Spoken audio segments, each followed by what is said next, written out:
ከባድ ነው የሚሆነው ከባድ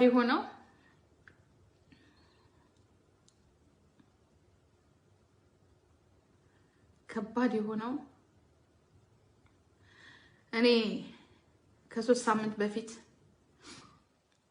ይሄንን ነገር ስለሰማው ከ3 ሳምንት በፊት ደንግጬ ይሄን ነገር ሰምቼ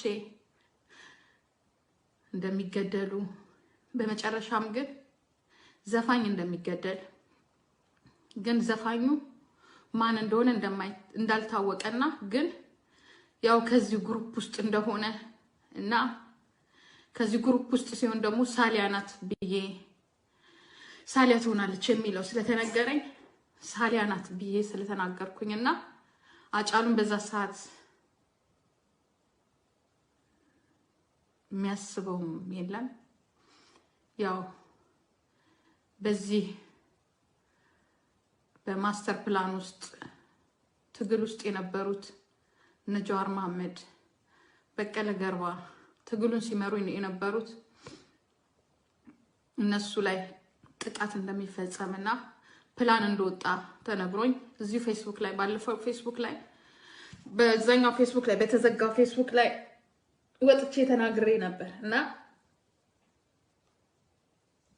መንገድ ላይ ነው የሰማሁት መንገድ ላይ እንደሚገደሉ ይሄ ፕላን እንደወጣላቸው ከራሳቸው ስለሰማሁኝ ከራሳቸው ከብልጽግናዎች ይወጣ ስለሆነ እዚህ ጉዳይ ውስጥ የነበሩ ሰዎች ስለነበሩ የነገሩኝ መንገድ ላይ እየሄድኩኝ ነው መሄድ እንኳን ስላልቻልኩኝ ነው ይሄንን ነገር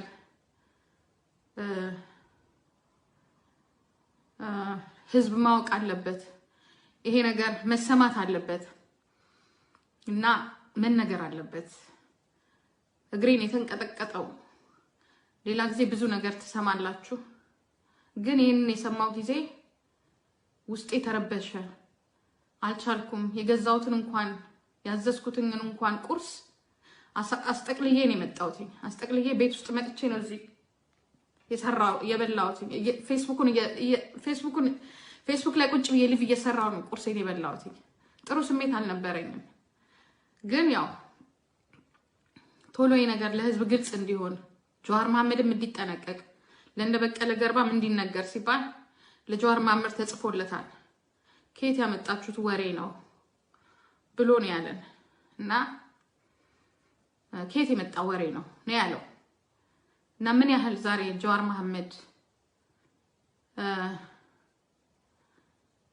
ሳሊያም ተይዛለች የሚባለው ነገር እኔ እንጃ እርግጠኛ አይደለሁኝም ግን ዘፋኝ ሲባል ማን ነው ዘፋኝ ብዬ ስጠይቅ እንግዲህ ከነሱ ግሩፕ ሳሊያናት ያው ሳሊያናት የሚባለው ነገር ነው እንጂ ዘፋኝ እንደሚገደል ታርጌት እንደተደረገ ነበር የተነገረኝ ከ3 ሳምንት በፊት ጃንዋሪ 4 ላይ ሰርቻለሁ ከ4 ሳምንት በፊት ተናግሬያለሁ ተጠንቀቁ ብያለሁ ፕላን ወጥቷል ይሄንን የሚያወጡት አብይ አህመድ አባዱላ አዲሱ አረጋ ሽመልስ አብዲሳ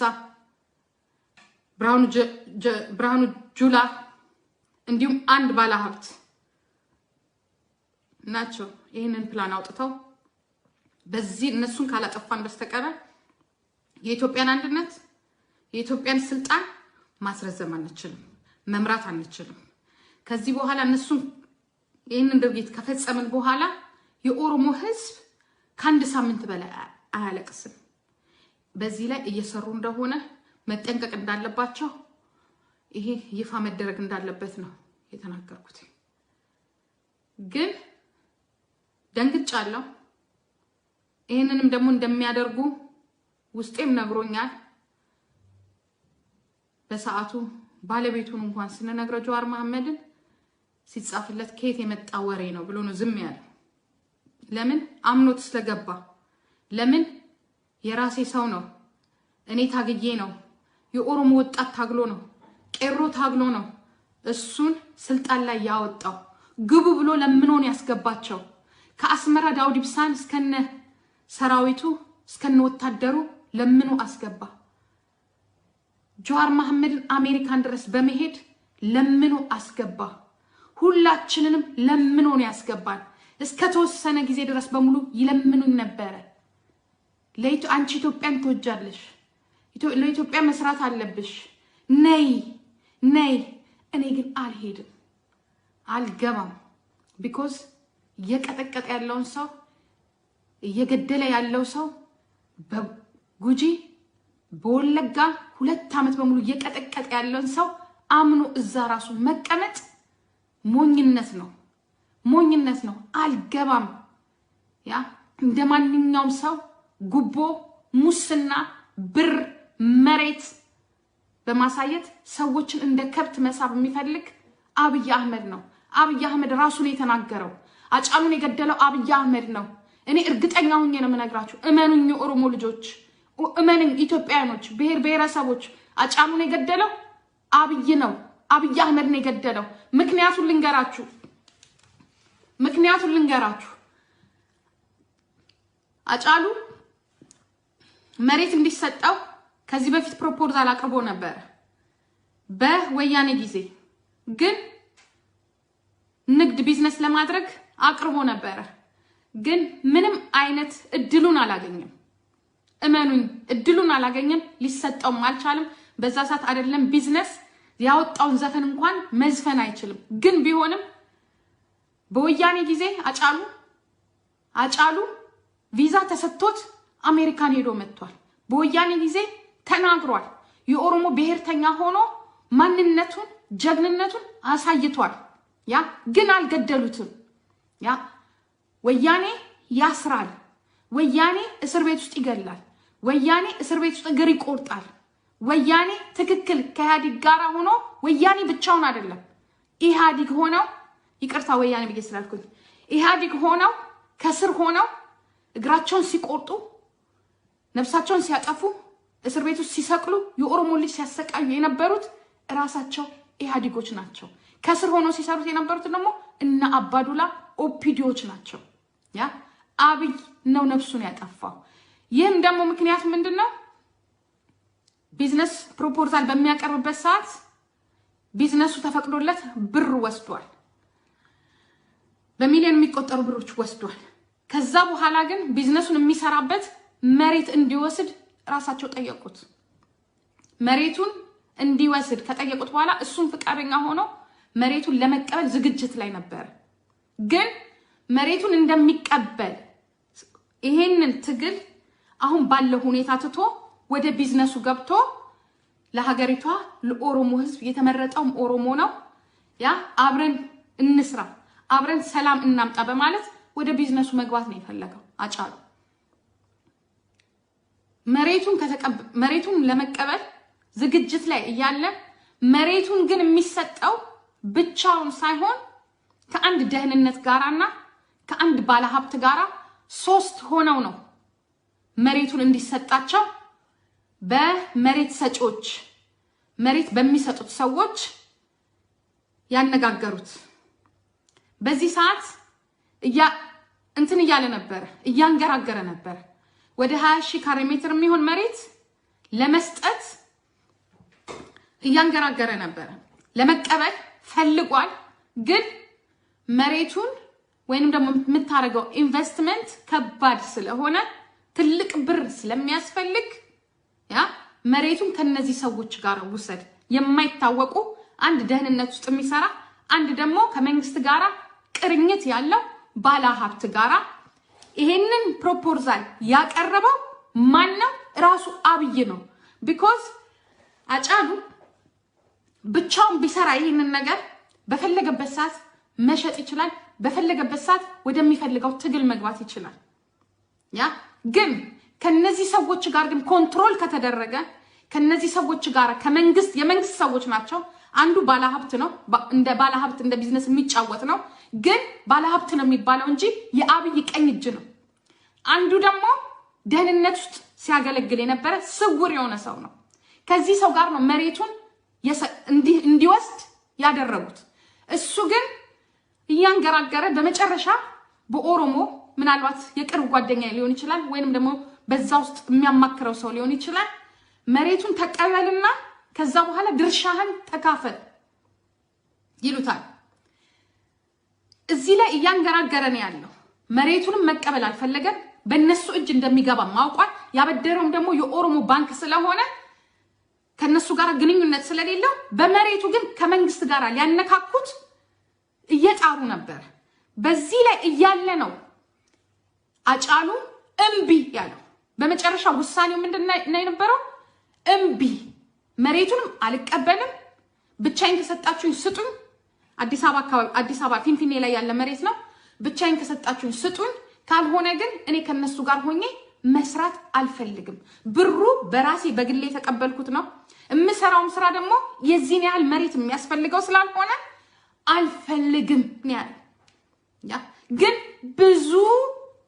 ብዙ ሲለማመጡት ነበር ለምን አጫሉ መያዝ ስለነበረበት አጫሉ መያዝ ስለነበረባቸው በዚህ ላይ እያለ ከነሱ ጋር ግንኙነት ነበር ግን አጫሉ መሬቱን አልቀበልም ሲል በመጨረሻ ድምዳሜ የነበረው ብሩ አለ መሬቱን ግን ከነዚህ ሰዎች ጋር እንግዲህ አንድ የሰማው ኢንፎርሜሽን አለ ኢንፎርሜሽኑ ምንድነው ሰዎቹ እነዚህ ሁለት ሰዎች አብረው መሬቱ እንዲሰጠው ፕሮፖዛል የመሬቱ ፕሮፖዛል የቀረበላቸው ሰዎች አንደኛው ደህንነት ነው አንደኛው ቢዝነስ የሚጫወት ግን የአብይ ቀኝ እጅ ነው በዚህ ሰዓት ነው ከነሱ ጋር ግንኙነት አለው ግን መሬቱን አልተቀበለም ግን ምንድነው ያደረጉት አጫሉ ከመንግስት መሬት ወስዷል በሚል ማስመታት ፈለጉ በአብይና በአብይ ጀሌዎች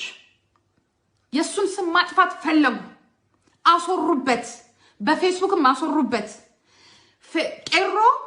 ፌሮ ተብሎ ሀበሻ የሚባለው ሚዲያ ላይ እንዲሰራ ተደረገ አጫሉ የኦሮሞን ትግል እንደከዳ ተደርጎ ተደረገ ያ በዚህ ላይ ያለ ነው ስለጨነቀው ህዝቡም ደግሞ ውሸት እንደሆነ አጫሉ የተደረገበት ድርጊት ውሸት እንደሆነ ስላወቀ ነው ራሱ ነው ወደ ኦኤምኤን ያመራው ለህዝቤ እውነቱን መናገር አለብኝ እኔ ከመንግስት ጋር ግንኙነት የለኝም በርግጥ ብር ተበድሬ ያለው መሬትም ጠይቄ ያለው ተፈቅዶልኛል ከተፈቀደልኝ በኋላ ግን የምትሰራው ቢዝነስ በዚህ ስለሆነ እኛንን ፕላን የምናወጣው አንተ ምንም አታቅም ትከስራለህ እንደዚህ ያዋጣሃል በዚህ ብትሰራ እንደዚህ ነው በዚህ ብትሰራ እንደዚህ ነው ብለው ከማን ጋር ያገናኙታል ከአብይ ካስቀመጠለት ሰዎች ጋር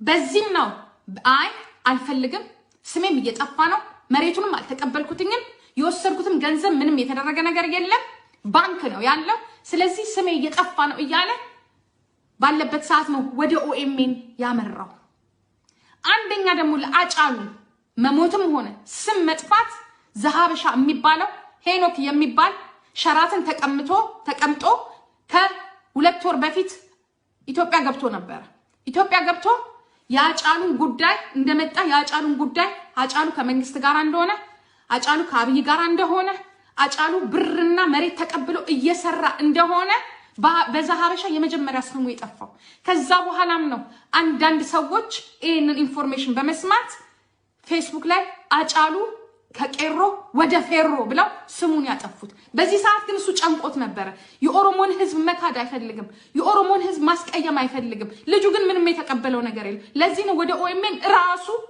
መቅረብ ፈልጋለሁ ለህዝብ እውነቱን መናገር ፈልጋለሁ ሲል ለህዝቡ እውነቱን የተናገረው ኢንተርቪው ላይ የዛሬ ሳምንት ሰኞ ለታ ወጥቶ አዎ እኔ መሬት አልተቀበልኩኝ ግን የተቀበልኩት ገንዘብ ነው ገንዘብ ተቀብያለሁ ፕሮፖዛሉን ያቀረብኩት ከረጅም ጊዜ በፊት ነው አሁን ግን ፈቅደው የፈቀዱለት እሱ እንዳይናገር እሱ የኦሮሞን በደል ያየ ዝም እንዲል ነበር የፈቀዱለት ከፈቀዱለት በኋላ መጀመሪያ ስሙን ያስጠፉት እምቢ ነው ያለው የሰዎችን ማንነት ሲያቅ ደህንነት መሆኑን ሲያቅ እምቢ ነው ያለው ይሄ እውነት ነው የምነግራችሁ እውነት ነው በዛኔ ተመታው ልጁ ከዛ በኋላ ነው ወጥቶ እዛ ላይ እንዴት እንደሆነ ለኦሮሞ ህዝብ ያስረዳው ካስረዳ በኋላ ነው እነዚህ ሰዎች ነገ ደግሞ እነዚህ ባለሀብቶች የአብይ ቀኝጆች ጆሃር ማን ነው አጫሉን ማጥመድ የፈለጉት ናቸው እነሱ ናቸው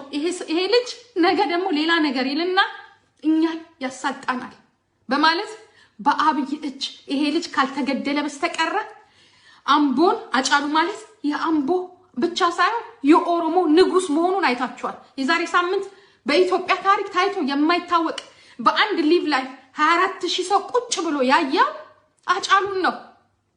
ያ አጫሉ ተሰሚነት አለው። አጫሉ የአምቦን አይደለም የኦሮሞን ህዝብ ተነሳ ካለው ከማንም በላይ ተሰሚነት አለው። ለዚህ ነው ራሱ ሄዶ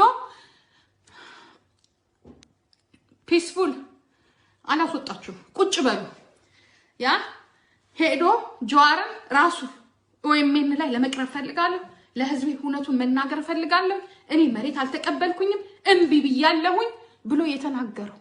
ከዛ በኋላ ነው አጫሉ መሞት እንዳለበት ያቀዱት። አጫሉ መገደል እንዳለበት በነበረው የዛሬ 3 ሳምንት በነበረው ፕላን ላይ ዘፋኝ እንደሚሞት ፕላናቸው ውስጥ ነበር። እኛ ግን የመሰለን ዘፋኟ የነጀዋር ከነጀዋር ውስጥ ግሩፕ ያለችው ማስተር ፕላኑ ስትመራ የነበረችው ሳሊያ ትሆናለች በማለት የተነገረ ግን ሳሊያ አይደለችም፣ አጫሉ ነበር። ለምን አጫሉ የሸዋ ኦሮሞ ነው፣ የነሽመልስ የነለማ የነታከለ ዘመድ ስለሆነ ብለን አላሰብንም። ግን ለካ አጫሉ ነው ፕላን ውስጥ የነበረው፣ አጫሉ ነው ፕላን ውስጥ የነበረው። ስለዚህ አጫሉ የተገደለው በዚህ ምክንያት ነው። እመኑኝ አጫሉን የገደለው አብይ አህመድ ነው። የነበረውን ፕላን ለማን መግደል በቀለ ገርማን ወይ በስናይፐር ወይንም ደግሞ መኪና ላይ የሆነ ነገር በማጥመድ ቦምብ በመወርወር በቀለ መግደል። መራራ ጉዲና ስለሸመገለ ምንም አቅም ስለሌለው ሪታየርድ ስለሆነ እሱን መተው መራራ ጉዲና ዳውድ ኢብሳን ማሰር። ስለዚህ እነዚህ ሰዎች ከታሰሩ የሚገደለው ከተገደለ የሚታሰረው ከታሰረ የኦሮሞ ህዝብ ሳምንት ብቻ ነው አልቅሶ ወደ ቤቱ የሚገባው። እንኳን እነዚህን አይደለም በሺ የሚቆጠሩ ሰዎችን አልቆባቸው ኦሮሞ እጁን አጣጥፎ ነው ወደ ቤቱ የገባው በሚል የደመደሙት። ሁለተኛ ነገር ትክክለኛ እኔን እረዱኝ፣ ስትፈልጉ ግደሉኝ፣ እኔ እዚች ሀገር ብቻዬን ነው የምኖረው፣ እዚች ቤት ውስጥ ብቻዬን ነው የምኖረው። ሞት ከሆነ እዚህም አይቀርልኝም እዛም አይቀርልኝም የትም ዓለም ላይ አይቀርልኝም። አንድ ነገር ግን ወቁ፣ እኔ መሞቻዬ ከደረሰ ዋስ ጠጣ ሞታለሁ። እኔ መሞቻዬ ከደረሰ እንቅፋትም ይገለኛል። እውነቱን ግን ልንገራችሁ፣ ከራሳችሁ ነው የተነገረኝ፣ ከኢፒፒ ነው የተነገረኝ። እውነቱ ይሄ ነው። ይሄንን የማይደግፉ ሰዎች ናቸው የነገሩኝ። እውነቱ ይሄ ነው። እመኑኝ። የኦሮሞ ህዝብ የልጆቻችሁን የልጃችሁን ያጫሉን ደም የምትወጡት አብይንና መሰሉን በመፈንቀልና በአጫሉን የገደለው አብይ ነው። እመኑኝ፣ አብይን የገደለው እመኑኝ፣ አብይን የገደለው አብይን ያስገደለው። ሌላው ማስረጃ ልንገራችሁ። አጫሉ የተገደለው በሽጉጥ አይደለም። አጫሉ የተገደለው በምንም አይደለም። አጫሉ የተገደለው በስናይፐር ነው። ይሄንን ደግሞ ዛሬ ከውስጣቸው ነው የሰማሁት። ስናይፐር ኢትዮጵያ ውስጥ ከሺህ የሚበልጥ ስናይፐር ከግምጃ ማለት መሳሪያ ከሚቀመጥባቸው ውጪ በወታደሮችም በኮማንደሮችም እጅ ያለው ስናይፐር ከሺህ አይበልጥም፣ ከ1000 ስናይፐር አይበልጥም። ይህ ስናይፐር ያለው በኮማንዶች እጅ ነው። ኮማንዶች ማለት ቀይ የለበሱ የሰለጠኑ በጣም ጥቂቶች ናቸው። ኢትዮጵያ ውስጥ ያሉ ኮማንዶች ያ 1000 አይሞሉም፣ 1000 አይሞሉም፣ 1000 አይሞሉም። ቢኮዝ ኮማንድ ለመሆን በጣም ከባድ ፈተና ስላለው ይሄንን ደግሞ የኢትዮጵያ ውስጥ ያሉ ኮማንዶች በፊት የነበሩት ጠቅልለው ተባረው ግማሽ ወደ ውጪ የትግራይ ልጆች የነበሩት ግማሹ ተባሯል፣ ግማሹ ደግሞ ያለው ትግራይ ውስጥ ወጥቷል፣ ግማሹ ደግሞ ስራ ላይ ያሉ የትግራይ ብሔሮች አሉ። ግን እነዚህ ኮማንዶች 100% ኮማንዶች ኦሮሞዎችና ደቡቦች ናቸው። ኦሮሞዎችና ደቡቦች ናቸው። ምናልባት ከሌላው ብሔር እንጥራ ቢባል ትክክለኛ መረጃ ነው የምነግራችሁ። እንጥራ ቢባል 50 አይሞሉም፣ 50 አይሞሉም። ከትግራይም ከአፋርም ከአማራም። ሌላው ግን ሱማሌ ደቡብ ኮማንዶች፣ ሱማሌ ደቡብ ኦሮሚዎች ናቸው። ኮማንድ ብሔር እንኳን እንጥራ ቢባል። ስናይፐር ያለው ደግሞ በመንግስት እጅ ነው። ግለሰብ ስናይፐር የለውም፣ ግሩፖች ስናይፐር የላቸውም?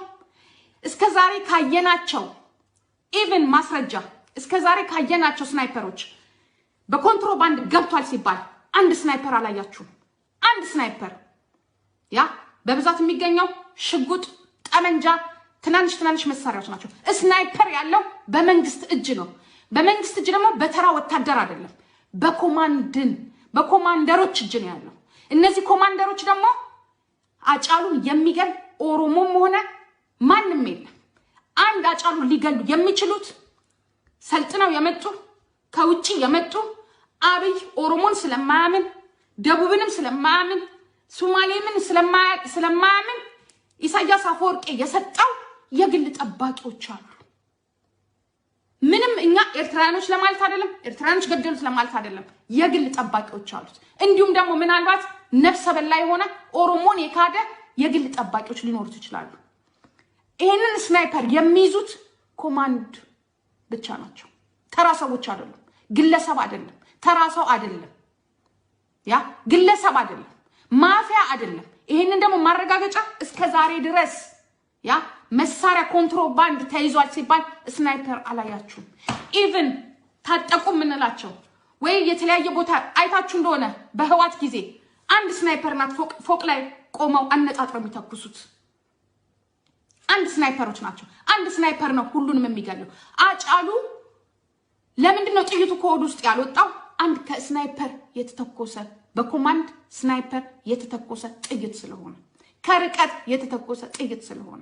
ስናይፐር በማንኛውም ኢትዮጵያ እጅ ውስጥ አይገኝም። ኢቭን መሳሪያ አይገኝም። ስናይፐር የሚገኘው በመንግስት የሰለጠኑ ስፔሻል ኮማንዶች ብቻ።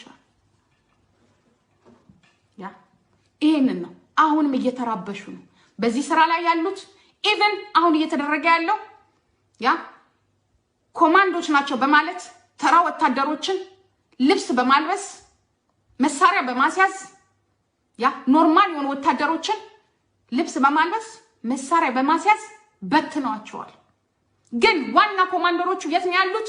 ካምፕ ውስጥ ነው ያሉት። ዋና ኮማንደሮቹ የት ነው ያሉት? ቤተ መንግስት ውስጥ። ዋና ኮማንደሮቹ የት ነው ያሉት? ታፍነው ነው ያሉት። በዚህ ራሱ ብጥብጥ ተነስቷል። እኛ በሰለጠንበት፣ እኛ መከራችንን ባየንበት፣ እኛ ስንት መከራ አይተን እዚህ ጋር በደረስንበት ተራ ወታደሮች ልብሳችንን ለብሰው ኮማንዶች ናቸው ተብለው ለምን ይበተናሉ? ተራ ወታደሮች ወይንም ደግሞ ፌደራሎች ተብለው መበተን አለባቸው።